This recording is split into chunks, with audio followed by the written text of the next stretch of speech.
Europe 1.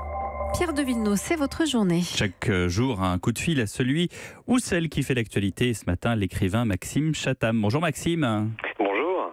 Pour situer ceux qui ne vous connaissent pas très bien, vous êtes l'auteur à la fois de nombreux thrillers, de récits fantastiques, notamment la fameuse trilogie du mal. Si je vous appelle ce matin, c'est que vous vous engagez dans ce livre Pocket pour les Restos du Cœur. C'est le fameux 13 à table qui existe depuis 5 ans. Pour un livre acheté qui coûte 5 €, on distribue 4 repas. Vous êtes 15 auteurs et non pas 13, avec entre autres Philippe Besson, Tatiana Dronel, Leïla Slimani, bien d'autres. C'est important pour vous cet engagement ? Oui, c'est même essentiel. À un moment, quand on s'approche d'un auteur et qu'on lui demande s'il ne peut pas essayer à sa manière d'essayer de faire quelque chose pour les autres, quand c'est les Restaurants du Cœur qui vous demandent est-ce que vous n'auriez pas un tout petit peu de temps à nous consacrer, on ne peut pas refuser. Enfin, c'est une évidence. C'est un moment. Notre métier, c'est de créer, c'est d'inventer. Si en plus, au-delà de la solidarité au niveau de la lecture, de l'amour qu'on peut avoir à la lecture et de la propager, on peut avoir un peu de solidarité au quotidien. Comment dire non, tout simplement. Donc chacun des 15 auteurs a écrit une nouvelle comme vous, et vous voilà un homme qui peu à peu a l'impression, j'allais dire, de disparaître, de devenir un peu transparent.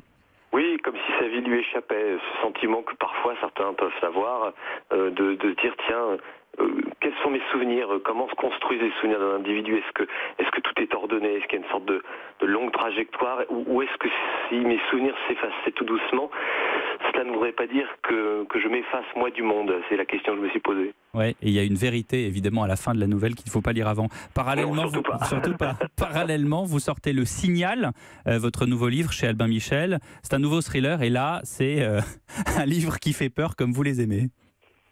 Oui, c'est vrai que j'aime bien jouer avec nos émotions les plus fortes. La peur en est une, et je trouve que se faire peur en lisant, c'est finalement une émotion assez rare. On a cette possibilité d'être tranquillement installé sous sa couette ou dans son fauteuil préféré et de jouer avec nos peurs à notre vitesse telle qu'on a envie.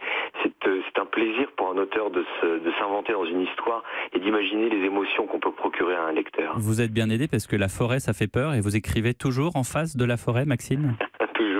Toujours au milieu d'une forêt avec ce matin un peu de brume, je peux vous dire que l'environnement est idyllique pour écrire des histoires qui font peur. Alors je vous retiens pas plus longtemps. Merci Maxime Chatham d'avoir été en ligne avec nous ce matin. 13 à table publié chez Pocket et Le Signal chez Albin Michel.